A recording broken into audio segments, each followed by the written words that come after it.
મારું નામ વિપુલ મેવાડા છે અને આપણી દેવનારાયણ જ્વેલર્સ કરીને શ્રી હરિ ટાઉનશીપના ગેટ પાસે શોપ છે. તો ત્યાં કેવું છે કે દરેક સોસાયટીમાં અમુક અસામાજિક તત્વો હોય એવા ત્યાં પણ છે. તો એ લોકો શું કરે છે કે આપણી દુકાનની સામે જે પાર્કિંગની જગ્યા છે ત્યાં પાણીપુરીની લારી લગાવવા માંગે છે અને હપ્તા વસૂલી કરવા માંગે છે બેઝિકલી, જે અલાઉડ નથી, લીગલ નથી. તો આપણે એનો વિરોધ કરતા વીએમસીમાં કમ્પ્લેન આપી હતી, તો વીએમસીએ ત્યાંથી એમને હટાવી દીધા હતા. તેમ છતાં એમને શું કર્યું કે 10-15 દિવસ પહેલા આપણી દુકાનનું બોર્ડ ડેમેજ કરી દીધું, જે અત્યારે પણ ડેમેજ કન્ડિશનમાં જ છે, તમે જોઈ શકો છો. તો પછી આપણે શું કર્યું કે આપણી દુકાનની સેફટી માટે, આ તો આજુબાજુમાં ઓલરેડી 2 વાર આપણે તાળા તૂટી ચૂક્યા છે જ્વેલર્સની દુકાનના. તો આપણે સેફટી માટે શું કર્યું કે આપણે જે ગેટ પાસે આપણી દુકાનની જે દિવાલ છે એની ઉપર આપણે 2 કેમેરા લગાડી દીધા. તો એના કારણે એમને એવું થયું હશે કે હવે આપણો અડ્ડો તો બંધ થઈ જશે. તો એમને અવારનવાર હેરાનગતિ કરવી ને ગમે તે રીતે ગમે તે કરવું, મતલબ હેરાનગતિ કરવી. તો એમને શું કર્યું હશે કે અમને કે આવી રીતે સોસાયટીના ગેટ પાસે કેમેરા લગાવવા લીગલ નથી. તો હું એવું કહું છું કે એ તો બધાની સેફટી માટે જ છે, અગર કેમેરા લગાવ્યા છે તો એ લોકો અહીંયા કમ્પ્લેન કરી હશે, તો અમને અહીંયા બોલાવવામાં આવ્યા. તો મારો ભાઈ એક તો પોલીસની સાથે પીસીઆરમાં આવ્યો, બીજો બાઇક લઈને આવતો હતો. તો એટલામાં આપણે એકતાનગર 4 રસ્તા પાસે એમને શું કર્યું કે એમને પકડી લીધો અને મારામારી કરી અને આ બેગ છીનવાનો પ્રયાસ કર્યો છે, જેમાં આપણે લોકરની ચાવી છે અને એક સોનાની વીંટી પણ છે. તો એક રીતે એ લોકોએ આને છીનવાનો પણ પ્રયાસ કર્યો અને ઉપરથી મારામારી કરી અને પછી એ લોકોએ નાસવાનો પ્રયાસ કર્યો. તો મારા ભાઈએ પોલીસ કમ્પ્લેન કરતા પોલીસ આવી અને મારા ભાઈને પણ અહીંયા લઈ આવી. તો હવે અમે અહીંયા કમ્પ્લેન કરાવી એ કેસની કે મારા ભાઈને, જે મોટા ભાઈ સાથે મારામારી થઈ હતી અને બીજો જે એમને પ્રયાસ કર્યો હતો આ જૂટવવાનો. તો શું થયું કે અમે એ કમ્પ્લેન કરાવીને પાણી પીવા માટે આ પોલીસ સ્ટેશનની આ દિવાલની બહાર જ ગયા છે અને પાણીની બોટલ લઈને અમે અહીંયા આવ્યા જ છે અને એ લોકો ફરી તૂટી પડ્યા પોલીસની સામે જ.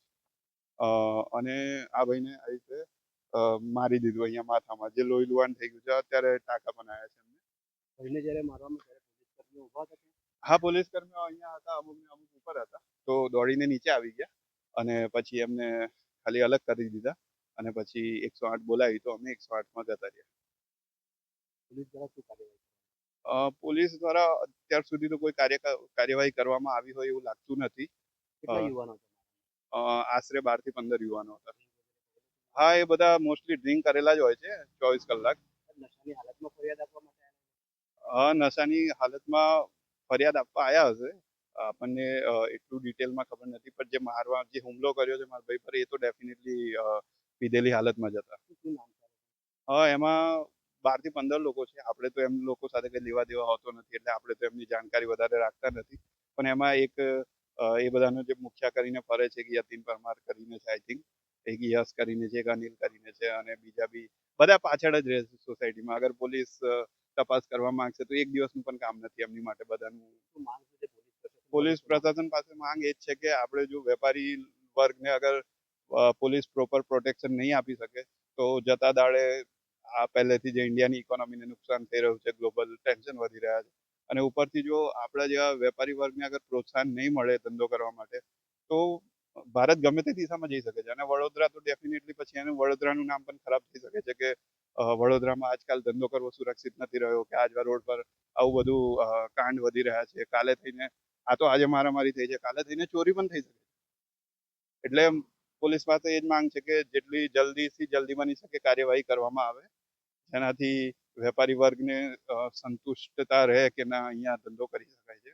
નહીં તો જો ધંધો જશે તો એમ્પ્લોયમેન્ટ પણ જશે અને આવા બેરોજગારો વધતા જ જશે દેશમાં.